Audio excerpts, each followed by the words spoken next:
क्या आपने भी कभी नोटिस किया है कि जब भी आप किसी नई अपॉर्चुनिटी के करीब होते हो तभी आपको सबसे ज़्यादा डर महसूस होता है, बहुत ज़्यादा फियर फील होता है। जब भी आप किसी बड़ी चीज़ को मैनिफेस्ट करने वाले होते हो तभी आपको अंदर से डाउट्स आने लगते हैं, आपको डर महसूस होने लगता है और आपको डाउट होने लगता है कि शायद आप इसके कैपेबल नहीं हो, आप खुद को वीक फील करने लगते हो, राइट। तो अगर आपके साथ भी ऐसा होता है तो आज मैं आपके साथ एक सीक्रेट शेयर करने वाली हूँ और वो ये है कि जो फियर है वो कभी भी रियलिटी नहीं होता, राइट। जो डर है वो आपका जो माइंड है उसका सिर्फ एक प्रोग्राम होता है। और सबसे इंटरेस्टिंग बात ये है कि जितना बड़ा आपका डिजायर होगा ना उतना ही बड़ा आपका फियर होगा, राइट। तो आज के पर्टिकुलर वीडियो में हम लोग फियर के बारे में ही बात करने वाले हैं कि जो हमारा फियर होता है, जो डर होता है, उसका एक्चुअल में रूट क्या होता है, कैसे ये काम करता है और अब्राहम हिक्स के अकॉर्डिंग लॉ ऑफ अट्रैक्शन में जो फियर है उसका क्या रोल होता है। और उसके साथ हम लोग जानेंगे कि कैसे आप अपने फियर को शिफ्ट करके अपने डिजायर को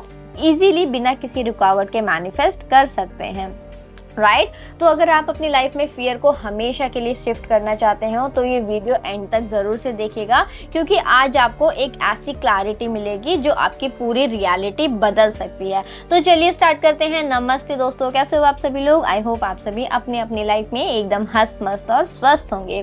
तो सबसे पहले हम समझते हैं डर होता क्या है, राइट। तो आप में से मैक्सिमम लोग जो है वो इस चीज से कनेक्ट कर पाएंगे कि जो फियर है वो अपने आप में एक इल्यूजन ही होता है, राइट। फियर जो है वो एक नेचुरल ह्यूमन रिस्पॉन्स होता है जो कि तब एक्टिवेट होता है जब हम किसी खतरे में होते हैं, है ना, हमें कोई खतरा महसूस होता है तब हमारे अंदर डर जन्म लेता है, राइट। लेकिन प्रॉब्लम तब आ जाती है जब ये अननेसेसरी के फियर क्रिएट करने लगता है, जैसे कि फेलियर का डर हो गया, रिजेक्शन का डर हो गया, या फिर कोई भी अननोन फ्यूचर का डर हमें महसूस होने लगता है, राइट। फॉर एग्जाम्पल मान लीजिए अगर आप एक जंगल में खड़े हो और आपके सामने एक शेर आ गया, तब आपको डर लग रहा है, तो वो एक जेन्युइन है क्योंकि आपका डर आपको सिग्नल दे रहा है कि आप खतरे में हो, आप यहाँ से भाग जाओ, राइट। लेकिन जब आपको ऐसे डर महसूस होता है ना कि कहीं मैं फेल ना हो जाऊं, वो मुझे रिजेक्ट ना कर दे, तो ये आपको कहीं ना कहीं जो आपके डिजायर है, जो आपकी लाइफ में ब्लॉकेज क्रिएट करने लगता है, राइट। इस टाइप के जो डर हैं वो आपके डिसीजन मेकिंग में कहीं ना कहीं ब्लॉकेज क्रिएट करने लगते हैं। जैसे कि मान लीजिए जब भी आप किसी नई अपॉर्चुनिटी के बारे में सोचते हो तो ईगो माइंड ना सिर्फ नेगेटिव पॉसिबिलिटीज ही दिखाना स्टार्ट कर देता है। जैसे कि अगर आपको कोई भी अपॉर्चुनिटी आ रही है तब आपके माइंड में कुछ इस टाइप के थॉट्स आने लगते हैं कि अगर मैं फेल हो गया तो लोग क्या कहेंगे, लोग मुझे जज तो नहीं करेंगे, या फिर मेरे पास इतनी कैपेबिलिटी नहीं है, या फिर मैं अपना 100% दे रहा हूँ बट कंपटीशन इतना ज़्यादा है, मेरे चांसेस बहुत कम है, या फिर ऐसा हो सकता है कि मेरे पेरेंट्स ने अपनी पूरी जीवन की जमा पूंजी मेरे ऊपर लगा दी, अगर मैं उनकी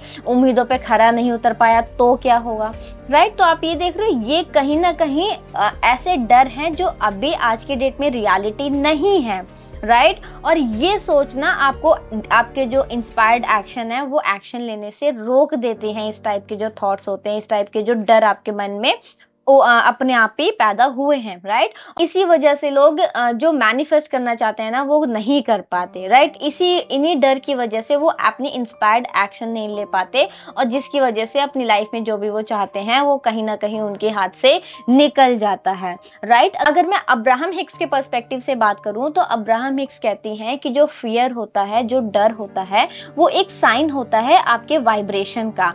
क्या साइन होता है कि आपका जो वाइब्रेशन है वो आपके इनर बीइंग के पर्सपेक्टिव से मैच नहीं कर रहा है, राइट। आपका हायर सेल्फ हमेशा पॉसिबिलिटीज देखता है, लेकिन जब आप लिमिटेड थिंकिंग के साथ होते हो ना, जब आप फियर फील करते हो तब आप जो है नेगेटिव उसमें चले जाते हो, राइट। आप पॉसिबिलिटीज देखना बंद कर देते हो। अगर मैं कोई एग्जांपल लेके चलूँ तो मान लो कि आपको एक न्यू बिजनेस स्टार्ट करना है, राइट। तो यहाँ पर आपका जो डर है, जो आपका फियर है, वो क्या बोलेगा, वो ये बोलेगा कि अगर पैसा लॉस हो गया तो, मैं अपने पूरे जीवन की सेविंग्स लगा रहा हूँ, अगर मुझे रिजल्ट नहीं मिले तो, राइट, या फिर शायद मुझसे नहीं हो पाएगा, मैं उतना कैपेबल नहीं हूँ, है ना। तो देख रहे हो, ये कहीं ना कहीं डर है, राइट। जो आपका लिमिटिंग माइंड, जो आपका लिमिटेड थिंकिंग है, वो उन सब से ही चीजें क्रिएट हो रही हैं। लेकिन इसके ठीक ऑपोजिट जो आपका इनर बीइंग है वो इस सिचुएशन में पता है क्या बोलता है, वो कहता है कि आपके अंदर सब कुछ है, तुम करो तो सही, तुम्हें जो चाहिए तुम्हें सब कुछ मिल सकता है, तुम 100% कैपेबल हो, तुम हर चीज डिजर्व करते हो, तुम सेफ हो, तुम एक्शन तो लो, तुम अलाउ तो करो। अब एक्शन में भी अब्राहम हिक्स कभी भी जबरदस्ती के एक्शंस को प्रमोट नहीं करते हैं, वो हमेशा इंस्पायर्ड एक्शन के बारे में बात करते हैं।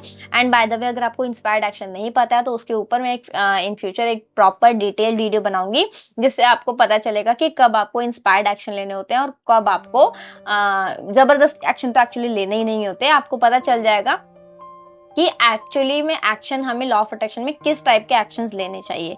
ठीक है, उसके ऊपर मैं हो सकता है नेक्स्ट 1-2 वीडियो में ही इस टॉपिक को कवर कर लूँ। वापस से इस पे आते हैं, तो आपको समझना होगा कि जब भी आपको फियर फील हो रहा है ना, तो आप समझ लो कि ये सिर्फ आपकी वाइब्रेशनल मिसमैच का ही साइन है, राइट। अब मैं आपको बताने वाली हूँ कि लॉ ऑफ अट्रैक्शन में डर का क्या रोल होता है, राइट। जो लॉ ऑफ अट्रैक्शन है ना, उसमें डर का एकदम डायरेक्ट इम्पैक्ट होता है आपकी मैनिफेस्टेशन के ऊपर। जब भी आप डर में होते हो, आप फियर में होते हो, तो आपकी वाइब्रेशन जो है वो कहीं ना कहीं लोअर साइड पे होती है, और यूनिवर्स आपको उसी vibration based fear based situation आपकी लाइफ में और ज्यादा भेजता जाता है। और उसके ठीक ऑपोजिट, अगर आप फियर में नहीं हो, दैट मीन्स आप हाई वाइब्रेशन में हो, तो आप वही अट्रैक्ट करोगे अपनी हाई वाइब्रेशन से रिलेटेड चीजें, फॉर जैसे कि अपॉर्चुनिटीज हो गई, पॉजिटिव आउटकम्स हो गए और पॉजिटिव लोग हो गए। जो भी आपकी वाइब्रेशन है उसके अकॉर्डिंग हाई वाइब्रेशन से रिलेटेड चीजें आप अपनी लाइफ में मैनिफेस्ट करोगे, राइट। तो यहाँ तक आपको समझ में आ गया कि फियर का कितना ज्यादा इंपॉर्टेंट रोल है हमारे लाइफ में, राइट। तो अब हम समझेंगे कि हम कैसे फियर को रिप्लेस कर सकते हैं अपनी लाइफ से, ठीक है। तो यहाँ पे आपको समझना होगा कि जब भी आपको किसी चीज का फियर आए ना, तो उसका ऑपोजिट या फिर सोचने की कोशिश करो, या फिर आपको जब भी डर महसूस हो ना, तब आप एक चीज यूज कर सकते हो, व्हाट इफ टेक्निक यूज कर सकते हो। अब ये व्हाट इफ टेक्निक भी मैंने नया वर्ड यूज कर दिया, कुछ लोगों को पता होगा, अगर जिनको नहीं पता है उसके ऊपर भी मैं एक डिटेल वीडियो बना दूंगी।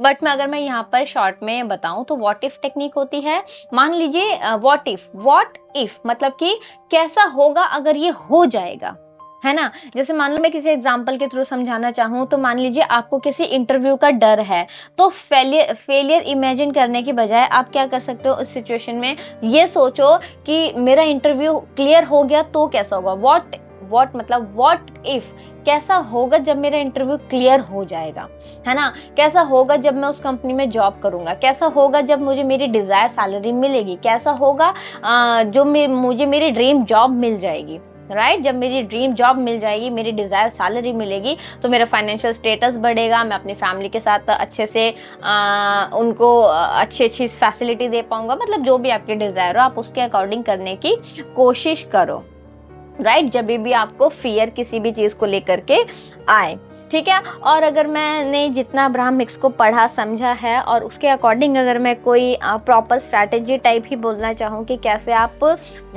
फियर से बाहर आ सकते हो, तो उसका सबसे पहले आपको क्या करना होगा ना, कि आपको ना सेल्फ लव और एक्सेप्टेंस अपने अंदर लाना होगा, राइट। जितना ज़्यादा आप खुद को एक्सेप्ट करोगे ना, उतना ही कम फियर आएगा, ठीक है। जितना हम खुद को क्रिटिसाइज करते हैं ना, उतना ही हमारे अंदर का जो फियर है, जो हमारे अंदर का जो डर है, वो बढ़ता जाता है, राइट। और सेल्फ लव जो है वो अपने आप में फियर को डिसॉल्व करता है। अगर मैं बात करूं यहाँ पर फिर से, अगर मैं कोई एग्जांपल लूं, तो मान लीजिए किसी को मॉडलिंग में करियर बनाना है, ठीक है। अब उसके साथ मान लो उसको फिजिकल कुछ भी है, हो सकता है उसका कलर टोन थोड़ा डस्की साइड हो, या फिर उसकी बॉडी में कुछ भी जो उनका जो पैरामीटर है, शायद उससे वो 19-20 ऊपर नीचे है, ठीक है। ज़्यादा नहीं है, सिर्फ 19-20 ऊपर नीचे है। और अब वो ये सोचे, वो अपनी सिर्फ उसी कमी को पकड़ के बैठे कि मेरे अंदर तो ये कमी है, अगर मेरा नहीं हुआ तो शायद मेरा नहीं हुआ, शायद मेरा नहीं होगा, राइट। और उसके ठीक ऑपोजिट, जब वो खुद को एक्सेप्ट कर ले कि हाँ मैं ऐसी हूँ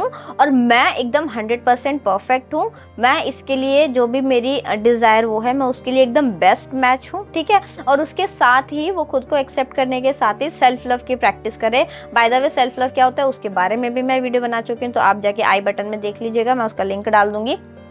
बहुत अच्छे से मैंने सेल्फ लव को कवर किया हुआ है, ठीक है।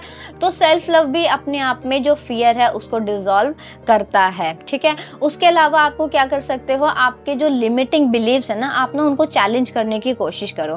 फॉर एग्जाम्पल कि अगर आपको कोई भी डर महसूस हो रहा है तो आप अपने आप से सिर्फ एक ये सवाल पूछो कि क्या ये सच है या फिर ये सिर्फ मेरी एक सोच है, राइट। मतलब अगर आपको किसी भी सिचुएशन में डर महसूस हो रहा है तो वहां पर 1 सेकंड का पॉज लेके ये बोलो कि क्या ये करंट रियलिटी में सच है, क्या ये मेरा आज का सच है, या ये मेरा पास्ट या फिर फ्यूचर की कोई बस एक थॉट ही है, राइट। और मैक्सिमम टाइम आप लोग नोटिस करोगे कि ये ना सिर्फ एक इमेजिनेशन होती है जो कि मैक्सिमम टाइम सच भी नहीं होती, राइट। इसके अलावा अगर मैं बोलूं तो आप जो है अपने इनर बीइंग पे फोकस करने का कोशिश करो। इनर बीइंग से कैसे कनेक्ट होते हैं, मेडिटेशन के थ्रू कनेक्ट होते हैं मैक्सिमम टाइम। मेडिटेशन के ऊपर भी मैंने एक प्रॉपर सीरीज बना रखी है, आप वहां से जाकर के मेडिटेशन की पूरी सीरीज को चेकआउट कीजिए। बहुत ही इंपॉर्टेंट एंड अमेजिंग वो सीरीज होने वाली है आप सभी की लॉ ऑफ अट्रैक्शन जर्नी में। आज के वीडियो पर ही अगर हम वापस आते हैं तो अपने इनर बीइंग पे फोकस करने की कोशिश करो। जब भी आपको डर महसूस होना तो 1 सेकंड के लिए सोचो कि अगर मेरा हायर सेल्फ मुझे यहाँ सोच देखता या अगर मैं अपने हायर सेल्फ के अकॉर्डिंग अगर सोचूं तो मुझे यहाँ पे क्या मिलेगा, या फिर कैसे मेरा हायर सेल्फ किस तरीके से सोचता है इस सिचुएशन में, राइट। और 99% आपका जो हायर सेल्फ है ना वो ये कहेगा कि रिलैक्स करो, खुश रहो, अलाइनमेंट में रहो, सब कुछ परफेक्टली होगा ही होगा, सब कुछ परफेक्टली हो रहा है, सब कुछ अपने परफेक्ट टाइम पे अनफोल्ड होगा। हो सकता है तुम्हें आज अपनी रियलिटी में वो नहीं दिख रहा, but don't worry, just chill, है ना। जो हम सबका हायर सेल्फ है वो मैक्सिमम टाइम यही हमसे बोलता है, मैक्सिमम टाइम क्या हमेशा वो यही बोलता है कि जस्ट चिल। जितना ज्यादा चिल करोगे उतना ज्यादा आप अपने डिजायर लाइफ जी सकते हो, ठीक है। और जितना ज्यादा फियर में रहोगे उतने ज्यादा आप अपने डिजायर लाइफ से, अपने ड्रीम से कभी भी मैनिफेस्ट नहीं कर पाओगे, हमेशा उनसे दूर ही रहोगे, ठीक है। जब आप अपने जीवन को, जब आप अपनी लाइफ को फियर फ्री हो करके और अपनी इंस्पायर्ड एक्शन लेना स्टार्ट करते हो ना, तब आपकी लाइफ आप देखोगे एकदम अमेजिंग वे में चेंज होना स्टार्ट होती है, राइट। अपने फियर को एक ग्रोथ का साइन मानो। जितने भी लोग आज की डेट में सक्सेस हैं वो फियर को एक बैरियर नहीं बल्कि एक साइन मानते हैं कि वो सही डायरेक्शन में जा रहे हैं, राइट। अगर आपको बड़ा कोई भी स्टेप लेने में ज्यादा डर लग रहा है तो उसको छोटे छोटे पार्ट्स में ब्रेक करो और छोटी छोटी विक्ट्रीज क्रिएट करो अपनी लाइफ की, राइट। जितना ज्यादा आप छोटी छोटी विक्ट्रीज क्रिएट करोगे, छोटे छोटे इंस्पायर्ड एक्शन लोगे, तो उतना ही आपके अंदर का कॉन्फिडेंट बिल्ड होता जाएगा, राइट। तो लॉ ऑफ अट्रैक्शन को इफेक्टिवली यूज करने का एकदम बेस्ट तरीका है कि अपने लाइफ में से, जो आपकी लाइफ में जो फियर है उसको शिफ्ट करना स्टार्ट करो और देखो कैसे आपकी जो लाइफ है उसमें लॉ ऑफ अट्रैक्शन इतनी अमेजिंग तरीके से आपके फेवर में काम करता हुआ आपको दिखेगा, ठीक है। तो अगर मैं कंक्लूजन निकालूं इस पूरे वीडियो का तो वो ये हो जाएगा कि जो फियर है वो एक इल्यूजन है, और जब आप इसे एक्सेप्ट करके, है ना, शिफ्ट करना सीख लेते हो तो लॉ ऑफ अट्रैक्शन बिना किसी रुकावट के आपके लिए बहुत ही अमेजिंग तरीके से काम करता है, ठीक है। तो आई होप कि मैं आपको समझा पाई हूँ फियर का जो कॉन्सेप्ट है अब्राहम के अकॉर्डिंग भी और लॉ ऑफ अट्रैक्शन के अकॉर्डिंग भी, कैसे फियर, क्या उसका रीजन होता है, क्या उसका रूट कॉज होता है, कैसे वो काम करता है और कैसे हमारी लॉ ऑफ अट्रैक्शन की जर्नी में फियर हमारी एक बहुत बड़ी हर्डल होता है, ठीक है। तो आज की वीडियो को यहीं पर सम अप करते हैं। वीडियो आपको कैसा लगा कमेंट सेक्शन में जरूर से बताइएगा, एंड कमेंट में अगर आपके मन में कोई भी डाउट, क्वेरी, क्वेश्चन हो वो भी आप कमेंट सेक्शन में पूछ सकते हैं। बाकी अगर आपने वीडियो को यहाँ तक देखा है तो आपका दिल से बहुत बहुत धन्यवाद। अब हम मिलेंगे नेक्स्ट वीडियो में, तब तक अपना खूब सारा ध्यान रखिए एंड याद रखिए, we are the beautiful souls. Bye bye.